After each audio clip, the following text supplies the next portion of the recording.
Welcome students. तो आज हम क्लास 9th और 10th दोनों ही के लिए एमपी बोर्ड जनरल इंग्लिश का एक कॉमन टॉपिक स्टार्ट करेंगे जो कि है लेटर। इससे पहले अपनों ने एप्लीकेशन कंप्लीट कर ली है और 10th बोर्ड के ब्लूप्रिंट के हिसाब से लेटर और एप्लीकेशन जो है एक दूसरे के अथवा में पूछे जाते हैं। हो सकता है कि दोनों एप्लीकेशन ही आ जाए, या ये भी हो सकता है कि दोनों लेटर आ जाए, या ये हो सकता है कि एक एप्लीकेशन और एक लेटर आ जाए।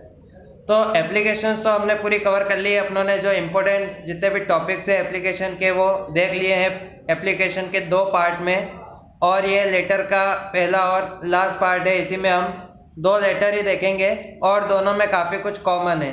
लेकिन इससे पहले जो अब हो सकता है कि काफ़ी स्टूडेंट फर्स्ट टाइम ये लेटर देखेंगे कि कैसे लिखा जाता है और इसमें कैसा क्वेश्चन आता है और क्या लिखते हैं, इसका फॉर्मेट क्या है, लिखने का तरीका क्या है। तो ये भी हम इन क्वेश्चन के आंसर से समझेंगे कि यही फॉर्मेट रहेगा हर लेटर में, चाहे आप अभी 10th के सिलेबस में लिख रहे हो या 12th में या फिर कहीं कॉलेज में।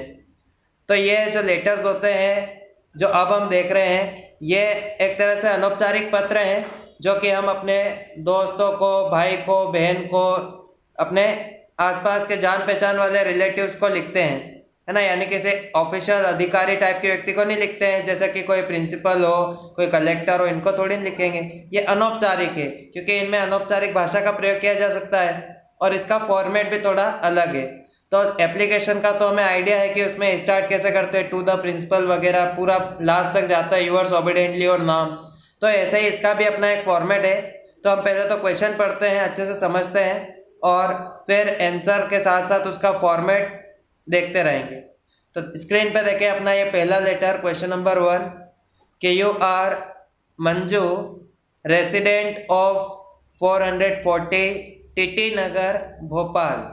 तो देखिए इतना तो हमने एप्लीकेशनों में भी समझा था कि जब भी क्वेश्चन में आपको यू आर वाला सेंटेंस दिया गया हो या कोई वाक्य ऐसा हो शुरुआत में जहाँ पे यू आर आ रहा है, तो उस पूरे वाक्य में खत्म होने तक, फुल स्टॉप आने तक आपकी ही जानकारी दी जा रही है।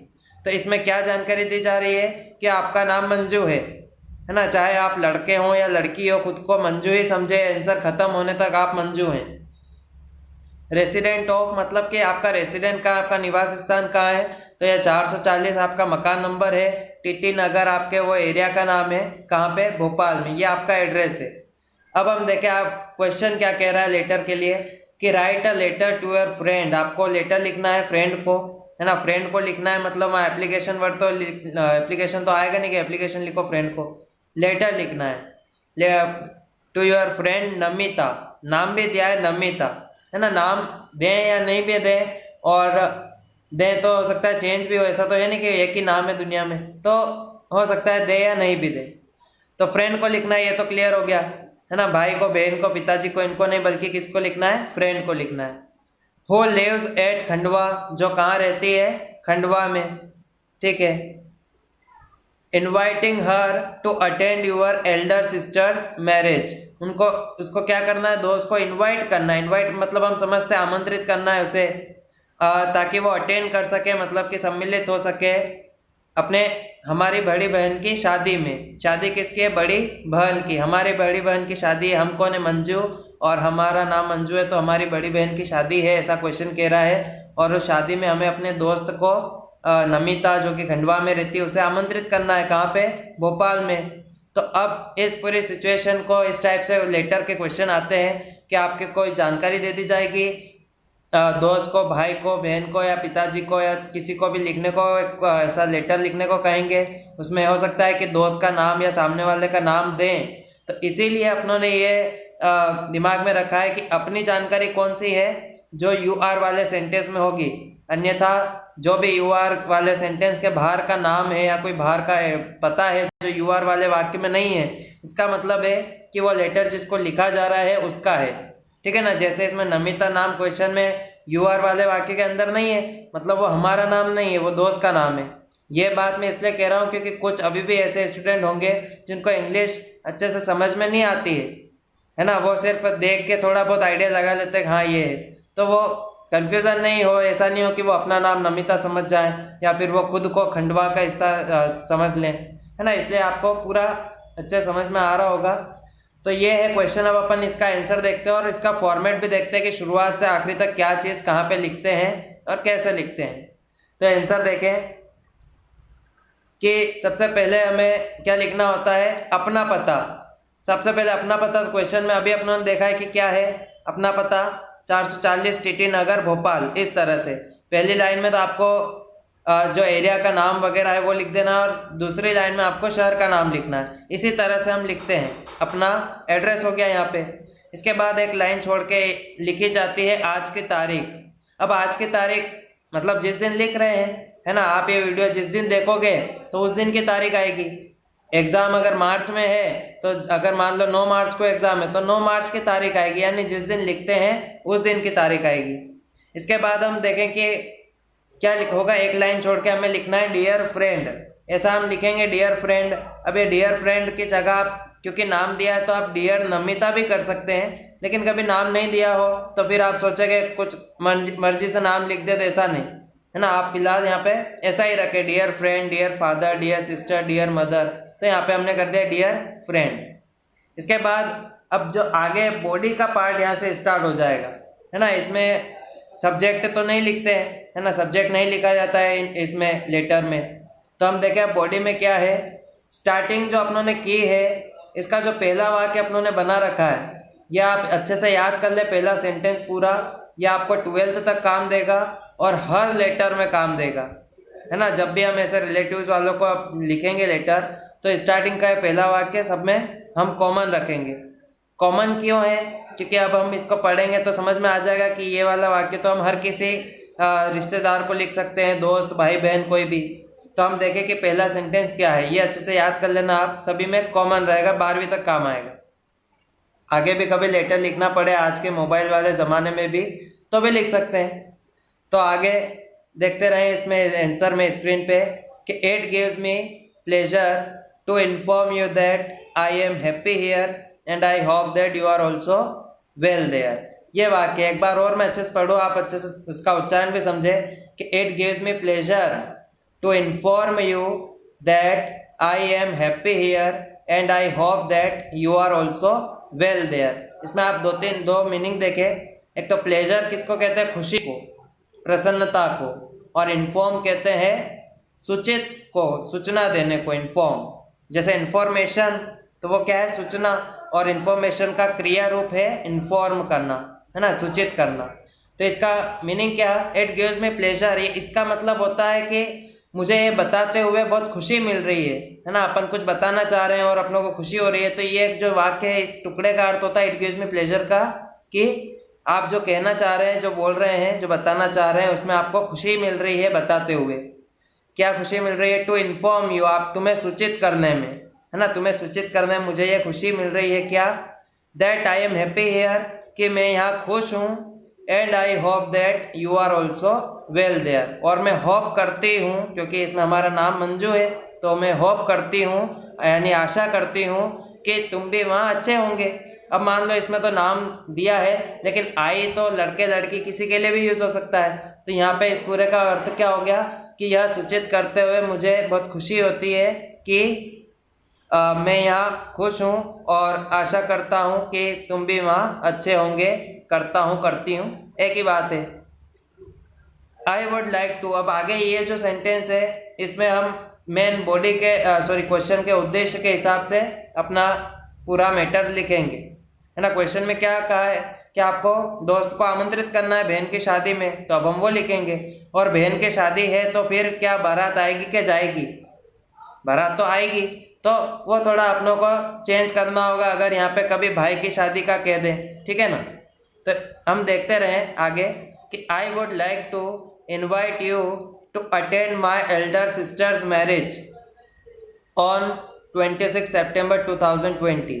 अब पहले तो मैं कुछ समझाने से पहले बता दूं, ये जो तारीख है, ये अगर आज 18 तारीख है तो आपको क्या लिख देनी है, आगे की कोई भी 8-10 दिन बाद की तारीख। मतलब आप बुलाना चाह रहे हो तो आगे आने वाली तारीख को शादी है, तो ये तो आप आज बुला रहे हो, तो शादी कब है ये हम तारीख बता रहे हैं। तो ऐसा करें यहाँ पे कि जब भी आप इसको लिखें तो 10, 12, 15 दिन बाद की यहाँ पे तारीख आपको लिखना है। तारीख लिखने का तरीका तो हम एक ही रख रहे हैं, है ना। महीने का नाम लिखना है आपको, नंबर नहीं लिखना है।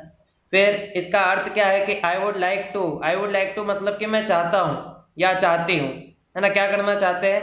टू इनवाइट यू, मैं तुम्हें आमंत्रित करना चाहती हूँ, है ना। नाम मंजू है इसलिए मैं चाहती हूँ बोल रहा हूँ कि मैं तुम्हें आमंत्रित करना चाहती हूँ। To attend my elder sister's marriage, कि तुम मेरी बड़ी बहन की शादी में शामिल हो, अटेंड हो, उसमें सम्मिलित हो। कब? तो ऑन कोई भी आगे की तारीख, जैसे इसमें अपनों ने लिख दी है 26 सितंबर 2020, तो ये हम आमंत्रित करना चाह रहे हैं। और आगे बताते हैं अपने इस बहन की शादी होने के बारे में कि the marriage party will come from Indore, है ना। ये फ्रॉम वर्ड आपको क्लियर दिख रहा होगा, थोड़ा इस तरह से यहाँ पे छूट गया था।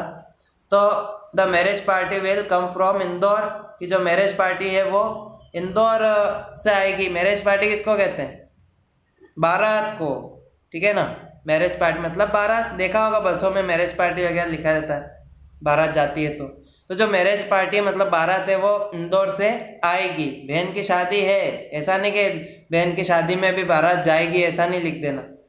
I hope you will come here and not disappoint मी, और हम लिख रहे हैं कि और मुझे उम्मीद है, मुझे आशा है कि तुम यहाँ आओगी, है ना। यू विल कम हियर मतलब तुम यहाँ आओगी और मुझे निराश नहीं करोगी। And not disappoint me, disappoint करना मतलब निराश करना, तो और मुझे निराश नहीं करोगी। तो इस तरह से पूरा अपनों ने बॉडी में आंसर लिखा।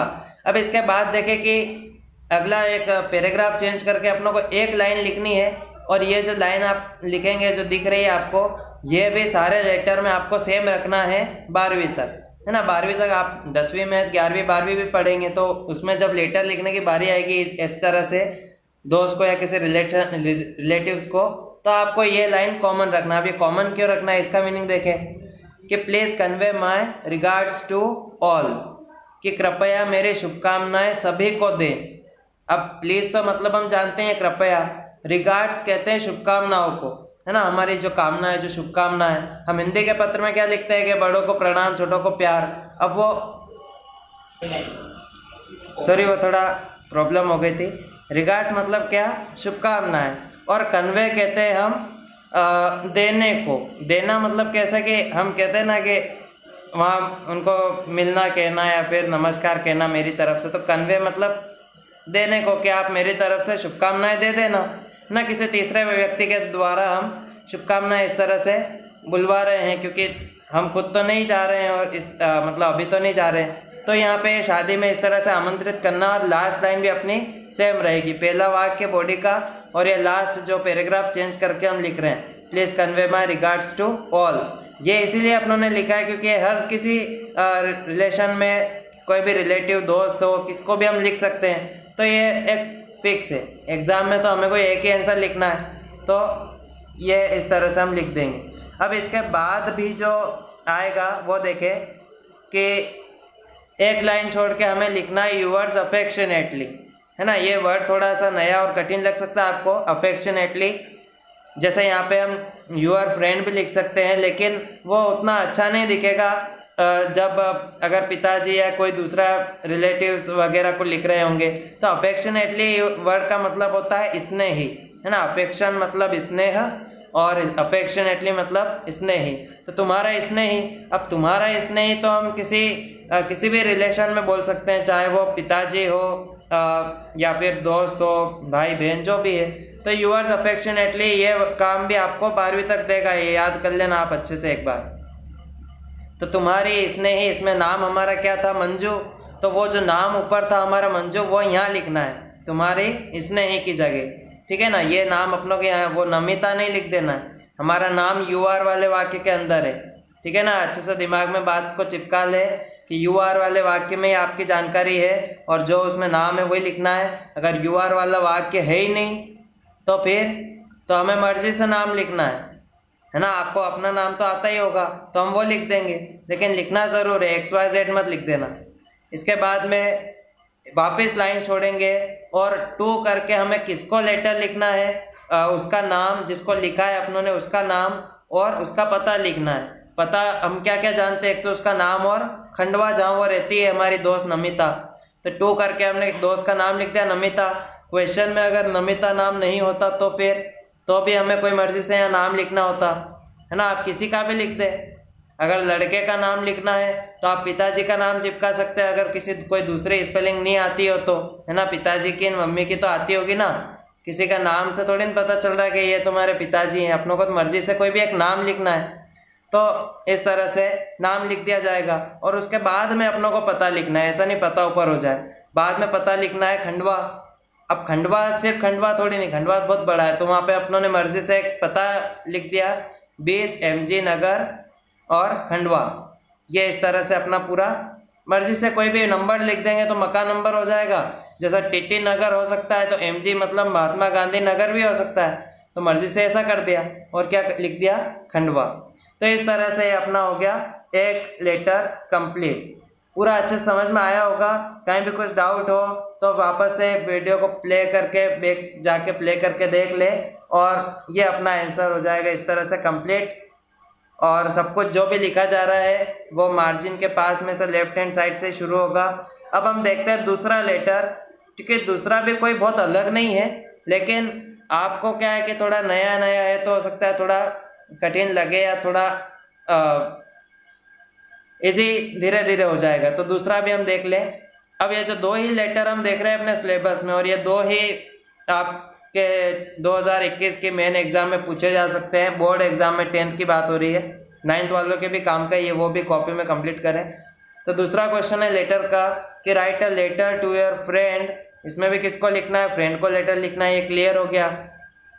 Inviting him to attend your brother's marriage, किस लिए पत्र लिखना है, ताकि आप उसको आमंत्रित कर सके, इनवाइट कर सके भाई की शादी में, है ना। भाई की शादी में अब इसमें ये नहीं लिखा है कि बड़े भाई की छोटे भाई की, बस भाई की शादी में आमंत्रित करना है। बड़ा होता तो जैसे पिछले प्रश्न में क्या था, एल्डर सिस्टर, तो वहाँ पे एल्डर लिखा था, है ना। आप मर्जी से चाहें तो आंसर में एल्डर भी लिख सकते हैं, ऐसे कोई दिक्कत नहीं है, लेकिन भाई की शादी में बुलाने के लिए लिखना है। और भाई की शादी है मतलब बारात आएगी क्या जाएगी, जाएगी, तो उस वहाँ पे उस वाक्य को चेंज करना है। और क्या क्या चेंज करना है प्रश्न के स्थिति के हिसाब से। इस प्रश्न में क्या दिख रहा है, इसमें अपना नाम नहीं है, अपना एड्रेस नहीं है, दोस्त का नाम नहीं है, दोस्त का एड्रेस नहीं है, और अपनों को आंसर भी कंप्लीट करना है। तो फिर क्या करेंगे, तो हमें शुरुआत से पूरा फॉर्मेट को नहीं छेड़ना है ना। अगर मान लो कोई कहे कि भाई इंसान का चित्र बनाओ, तो फोटो नहीं दिया है तो भी ऊपर तो सिर ही रहेगा, है ना, साइड में हाथ रहेंगे, नीचे पैर रहेंगे, ऐसा ही बनाएंगे ना। तो कुछ जानकारी नहीं भी दी है तो भी अपनों को वही फॉर्मेट का यूज़ करना है। सबसे पहले क्या आएगा, अपना एड्रेस, जो कि है दिया नहीं है, अपना पता, तो हमें मर्जी से लिखना है। अब आप 1-2 ऐसे जो एड्रेस है मर्जी से याद रखने वाले वो रख लें याद, जैसे कि 20 MG नगर इंदौर MP, ये अपनी मर्जी से लिख दिया, है ना। इंदौर या ऐसे शहर का नाम लिखा जिसके स्पेलिंग भी आपको आती हो। बहुत सारे क्या करते हैं, इंदौर में पीछे ई नहीं लगाते। तो ये पहला अपना एड्रेस हो गया। इसके बाद एक लाइन छोड़ के अपनों ने लिखा तारीख, आज की तारीख, जो भी आज की तारीख है, जिस दिन आप वीडियो देखेंगे उस दिन की आप तारीख डालेंगे, या फिर एग्जाम है या जब भी आपको लिखना है उस दिन की तारीख, उस दिन कोई तो दिन होगा कोई तो तारीख होगी, तो बस वो तारीख लिख देंगे। इसके बाद एक लाइन छोड़ के डियर फ्रेंड, ये भी हमको फ्रेंड को ही लिखना है, इसलिए अपनों ने क्या लिखा, डियर फ्रेंड। अब जैसे कि पूरा सब कुछ कॉमन है, सिर्फ फर्क कहाँ है कि भाई की शादी है और बारात जाएगी, ठीक है ना, इतना सा चेंज है। तो जैसा कि मैंने कहा था पहला वाक्य तो कॉमन ही रहेगा सभी लेटर में। It gives me pleasure to inform you that I am happy here and I hope that you are also well there. फिर इसके बाद I would like to invite you to attend my brother's marriage on 26 सितंबर 2020। आगे की कोई भी तारीख लिखना, 10, 12, 15 दिन बाद की। तो मैं चाहता हूँ तुम्हें आमंत्रित करना मेरे भाई की शादी में, है ना। भाई, छोटा भाई, बड़ा भाई, ऐसा तो नहीं लिखा है। बड़ा भाई होता तो प्रश्न में क्या एल्डर ब्रदर रहता, छोटा भाई होता तो वहाँ पे क्या होता, यंगर ब्रदर होता। तो नहीं लिखा है तो हम भी नहीं लिखेंगे, और चाहे तो लिख भी दे, लेकिन भाई की शादी होना ज़रूरी है ना। प्रश्न में कहा है, वरना ऐसा नहीं कि बुला लिया शादी नहीं है वो तो तभी पत्र लिखा है। फिर आगे the marriage party will go to Ratlam. अब उसमें क्या था, the marriage party will come from, और इसमें है the marriage party will go to, जहाँ जाएगी तो गो टू, आएगी तो कम फ्रॉम। फिर कोई भी शहर का नाम लिख दे, जहाँ से मर्जी आप बारात ले आए या फिर भेज दे भारत को। तो इसमें भारत जा रही है तो कहाँ जाएगी भाई, रतलाम जाएगी। I hope you will come here and not disappoint मी, और मुझे आशा है कि तुम यहाँ आओगे और मुझे दुखी या निराश नहीं करोगे।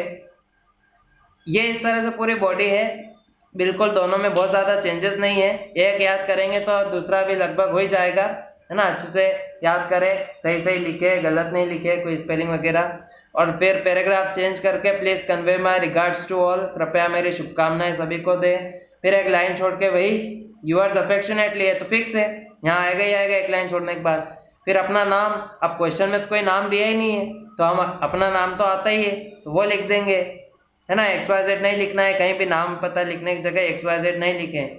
फिर टू करके दोस्त का नाम लिखना है तो कुछ भी लिख देंगे, है ना। अपना नाम अपना मर्जी से लिख दिया रोहित शर्मा, तो दोस्त का नाम भी कुछ भी राहुल वर्मा, या आपको जो नाम आता हो, ठीक है ना, कुछ भी लिख सकते हैं। इसके बाद मर्जी से दोस्त का नाम का दोस्त का जो दोस्त है उसका पता भी आएगा, एड्रेस भी आएगा। तो यहाँ पे लास्ट पर अपना लिख दिया कुछ भी 32 नेहरू नगर भोपाल MP, ठीक है ना। अगर आपको कोई वाकई में कॉलोनी वगैरह का नाम पता तो वो लिख सकते हैं, यानी कि कुछ भी आपको एड्रेस तो मर्जी से लिखना होगा। चाहे आपका एड्रेस नहीं दिया हो तो लिखना होगा, दोस्त का नहीं दिया है, जो जिसको लिख रहे हैं उसका नहीं दिया है तो वो भी लिखना होगा, लेकिन छोड़ना कुछ नहीं है, फॉर्मेट पूरा वही रहेगा। तो इस तरह से दोनों लेटर भी अपने कंप्लीट हुए। उम्मीद है कि सब कुछ अच्छे समझ में आया होगा। फिर भी कुछ डाउट है तो आप बिल्कुल वीडियो को बैक करके प्ले करके देखें, कहीं भी डाउट नहीं रहे, है ना। वीडियो को दूसरी बार सिर्फ रिवीजन के लिए देखना पड़े, इस तरह से अच्छे से पढ़े एक ही बार में। तो ठीक है, मिलते हैं नेक्स्ट टॉपिक के साथ नेक्स्ट वीडियो में। Thank you.